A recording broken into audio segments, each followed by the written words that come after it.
გერმანიის კანცლერი ფრიდრიხ მერცი სპარსეთის ყურის ქვეყნებში ოფიციალური ვიზიტის ფარგლებში საუდის არაბეთის ტახტის მემკვიდრეს პრინც მუჰამედ ბინ სალმანს შეხვდა და ორ სახელმწიფოს შორის ურთიერთობების ახალ დონეზე აყვანაზე ისაუბრა. როგორც დახურულ კარს მიღმა გამართული პირისპირ შეხვედრის შემდეგ გახდა ცნობილი, საუბრის მთავარი თემა ენერგეტიკული რესურსების მიწოდება იყო. მხარეებმა ისაუბრეს მწვანე წყალბადის საწვავის, ასევე გათხევადებული ბუნებრივი აირის იმპორტირების შესაძლებლობაზე. ენერგეტიკული თემის მიღმა ბინ სალმანმა და მერცმა თავდაცვისა და ხელოვნური ინტელექტის განვითარების კუთხით თანამშრომლობის გზებზე იმსჯელეს. თუმცა ამ კუთხით სხვა დეტალები ჯერ არ გასაჯაროებულა. საუდის არაბეთის უახლესმა გახმაურებულმა ატრაქციონების პარკმა მსოფლიო რეკორდები უკვე მოხსნა.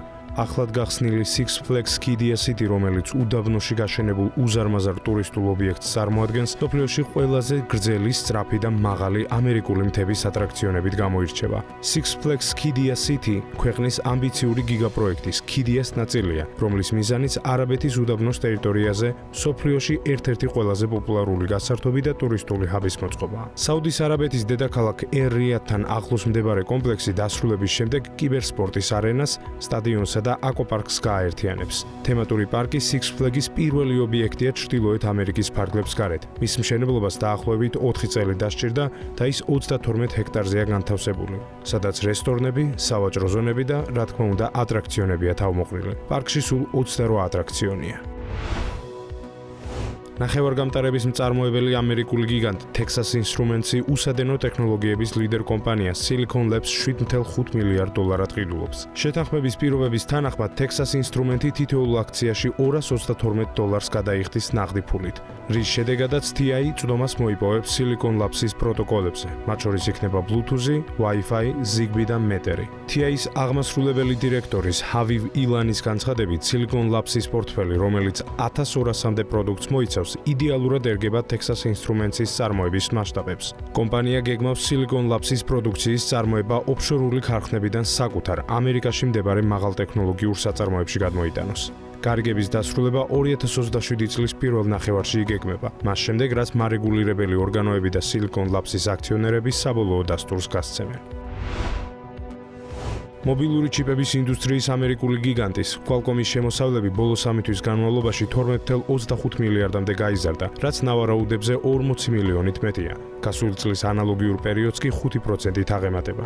მნიშვნელოვანი ზრდა ფიქსირდება წმინდა მოგების კუთხითაც. კერძოდ, თუ 2025 წლის პირველ კვარტალში Qualcomm-მა ყველა სხვა ხარჯის გამორიცხვის შემდეგ 2.18 მილიარდი მიიღო, ამჯერად წმინდა მოგებამ 3 მილიარდი შეადგინა, რაც წრიულ ჭრილში 37.6%-იანი ზრდაა. დადებითი შედეგების ფონზე ინვესტორებზე გასაცემი დივიდენდების მოცულობაც მოსალოდნელზე მეტად გაიზარდა და აქციაზე $3.5 შეადგინა. რაც შეეხება ყველაზე წარმატებულ მიმართულებებს გაყიდვების კუთხით, ამ მხრივ განსაკუთრებული შედეგი ავტომატიზაციის სექტორმა დააფიქსირა, რისმა შემოსავლებმაც 1.10 მილიარდს მიაღწია და 15%-ით გადააჭარბა გასული წლის მაჩვენებლებს. Qualcomm-ის კომპიუტერული მეცნიერებებისა და კომუნიკაციების მიმართულებით კი 9%-იანი ზრდა ვიხილეთ. კონკრეტულად შემოსავლებმა 1.79 მილიარდს მიაღწია. რაც შეეხება კომპანიის მთავარ მიმართულებას, 3%-ით $7.82 მილიარდამდე გაიზარდა ნახევარგამტარების გაყიდვები. შედარებისთვის, გასული წლის ანალოგიურ პერიოდში მოგება 230 მილიონით ნაკლები იყო. ფინანსური ინდუსტრიის შვეიცარიული გიგანტის UBS-ის შემოსავლებმა 2025 წლის მეოთხე კვარტალში 12.1 მილიარდი შეადგინა, რაც შეესაბამება ანალიტიკოსების მოლოდინებს და 9 მილიარდით აღემატება 2024 წლის ანალოგიურ პერიოდში დაფიქსირებულ შედეგს, 11.6 მილიარდს. აღსანიშნავია, რომ მკვეთრი ზრდა დაფიქსირდა წმინდა მოგების კუთხით და 1.2 მილიარდი შეადგინა, რაც 56%-ით დაჭარბებს 2024 წლის მონაცემებს. როგორც ფინანსურ ინსტიტუტში განმარტავენ, ამ ზრდის მიზეზი მისდამინდობის გაზრდა და წარმატებული საქმიანობა აღმოჩნდა როგორც ევროპაში, ისე აზიაში. შეგახსენებთ, სწორედ ბოლო 3 თვეში მიაღწია UBS-ის მიერ მართული აქტივების მოცულობამ 7 ტრილიონს. ამ დადებითი შედეგის ფონზე ფინანსურმა ინსტიტუტმა 3 მილიარდის აქციების გამოსყიდვა გადაწყვიტა, რამაც ინვესტორების კმაყოფილება გამოიწვია. ამერიკული პიცერიების ქსელმა Pizza Hut-მა ASHS-ის მასშტაბით 250 რესტორნის დახურვის გადაწყვეტილება მიიღო. დახურვის პროცესი მიმდინარე წლის პირველ ნახევარში დასრულდება და ის ძირითადად დაბალშემოსავლიან და არარენტაბელურ ლოკაციებს შეეხება.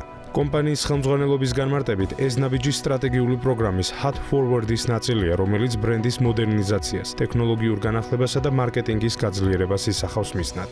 Pizza Hut-ისთვის 2025 წელი ფინანსურად საკმაოდ რთული აღმოჩნდა, რადგან ASHS-ში გაყიდვები 5%-ით შემცირდა, რასაც ექსპერტები გაზრდილ კონკურენციასა და ინფლაციის გამო მომხმარებელთა ქცევის ცვლილებას უკავშირებენ. Pizza Hut-ის მშობელი ჰოლდინგის Yum Brands-ის აღმასრულებელი დირექტორის კრის ტერნერის თქმით, ამჟამად მიმდინარეობს ბრენდის სტრატეგიული გადაფასება, რაც შეიძლება მომავალში Pizza Hut-ის სრულად გასხვისებითაც კი დასრულდეს. გავლენიანმა ამერიკულმა გამოცემამ Washington Post-მა თანამშრომლების მასშტაბური შემცირების შესახებ გამოაცხადა, რომელიც რამდენიმე დეპარტამენტს ეხება. სამსახურიდან გათავისუფლდნენ სპორტის, ადგილობრივი ახალი ამბების დეპარტამენტის თანამშრომლები და საერთაშორისო კორესპონდენტები. გამოცემას არ დაუსახელებია, რამდენ თანამშრომელს შეეხება შემცირება, თუმცა ამერიკული მედია წერს, რომ საუბარია სრული შტატის 30%-ზე. New York Times-ის ცნობით, Washington Post-ის 800 ჟურნალისტიდან 300 გათავისუფლდება. გაზეთის აღმასრულებელმა დირექტორმა მეტ მარეიმ განაცხადა, რომ თანამშრომელთა შემცირებამ გამოცემა სტაბილურობა უნდა მოუტანოს. მარიის თქმით, შემცირება ასევე უკავშირდება ხელოვნური ინტელექტის სწრაფ განვითარებას, რამაც გაზეთის ვებგვერდის მომხმარებელთა რიცხვის საგრძნობლად შეამცირა. მისი თქმით, ამიერიდან Washington Post-ი ფოკუსირებული იქნება პოლიტიკის, ეროვნული უსაფრთხოების, გამოძიების საკითხებზე და ასევე ჯანდაცვასა და კეთილდღეობაზე ორიენტირებულ თემებზე. ბავშვებისთვის სოციალურ ქსელებზე წვდომის შეზღუდვის საერთაშორისო ტენდენცია სულ უფრო ძლიერდება და მას საბერძნეთიც უერთდება. მას შემდეგ, რაც რეგულაციები გამკაცრდა ავსტრალიასა და საფრანგეთში, ესპანეთსა და პორტუგალიაში კი შეზღუდვები განიხილება, ანალოგიური ზომების მისაღებად ოფიციალური ათენიც ემზადება. სააგენტო Reuters-ი საბერძნეთის მთავრობის მაღალჩინოსანზე დაყრდნობით წერს, რომ ხელისუფლება ამზადებს პოლიტიკას, რომელიც სოციალურ პლატფორმებზე ასაკობრივ შეზღუდვას დააწესებს. ამ ნაბიჯით საბერძნეთი იმ ქვეყნების მზარდ სიას შეუერთდება, რომლებიც ბავშვებისთვის ციფრული უსაფრთხოების ზომებს ამკაცრებენ. ჯერ კიდევ სექტემბერში საბერძნეთის პრემიერ-მინისტრმა კირიაკოს მიცოტაკისმა საჯაროდ დაადასტურა, რომ მთავრობა 16 წლამდე ბავშვებისთვის სოციალური ქსელების პოტენციურ აკრძალვას განიხილავდა. ეს ინიციატივა ავსტრალიურ მოდელს ეფუძნება, რომელსაც მომხრეების შეფასებით უკვე აქვს ხელშესახების შედეგები. სოციალური ქსელების გარდა საბერძნეთის მთავრობა ასევე სწავლობს არასრულწლოვნების ურთიერთქმედებას ხელოვნური ინტელექტის ჩატბოტებთან და სასაუბრო სისტემებთან. ეს იმაზე მიუთითებს, რომ რეგულაციები ტრადიციულ სოციალურ ქსელებს გასცდება და ციფრული ჩართულობის ახალ ფორმებსაც შეეხება. საბერძნეთის ხელისუფლებამ სკოლებში მობილური ტელეფონების გამოყენება უკვე აკრძალა, რასაც ოფიციალური პირების თქმით, საკლასო პირობებსა და სწავლის შედეგებზე დადებითი გავლენა ექნება. რუსეთის ერთ-ერთი უმსხვილესი დეველოპერული კომპანია Samolet Group-ი კრიზისულ მდგომარეობაშია და ქვეყნის მთავრობას გადარჩენისთვის 50 მილიარდი რუბლის ოდენობის სასწრაფო ფინანსურ დახმარებას თხოვს, რაც 653 მილიონი დოლარის ეკვივალენტია. კომპანიის ასეთი მძიმე მდგომარეობა რამდენიმე ფაქტორმა განაპირობა. პირველ რიგში რუსეთის ცენტრალური ბანკის მიერ საპროცენტო განაკვეთის მკვეთრმა ზრდამ და შეღავათიანი იპოთეკური პროგრამების შეზღუდვამ, რამაც უძრავი ქონების მყიდველთა რაოდენობა მინიმუმამდე დაიყვანა. ამის გამო მხოლოდ 2025 წელს Samolet-ის გაყიდვები თითქმის განახევდა. ვითარება კიდევ უფრო დაამძიმა კომპანიის ძირითადი აქციონერის მიხეილ კენინის გარდაცვალებამ, რამაც მემკვიდრეობის საკითხის მოგვარებამდე აქტივების ნაწილის გაყინვა და კრედიტორებთან მოლაპარაკებების გართულება გამოიწვია. მედიაში გავრცელებული ინფორმაციით, კომპანიაში არსებული ვითარების გამო ინვესტორთა ნაწილს საკუთარი წილის გასხვისებად სურს. დახმარების სანაცვლოდ დეველოპერული კომპანია მთავრობას საკონტროლო პაკეტს თავაზობს შემდგომი გამოსყიდვის უფლებით. Samolet-ში აცხადებენ, რომ ეს თანხა აუცილებელია მიმდინარე მშენებლობების დასასრულებლად და 10,000-ობით მობინადრის ინტერესების დასაცავად. წინააღმდეგ შემთხვევაში კომპანიის გაკოტრება და მოსახლეობის დანაზოგების დაკარგვა გარდაუვალი იქნება.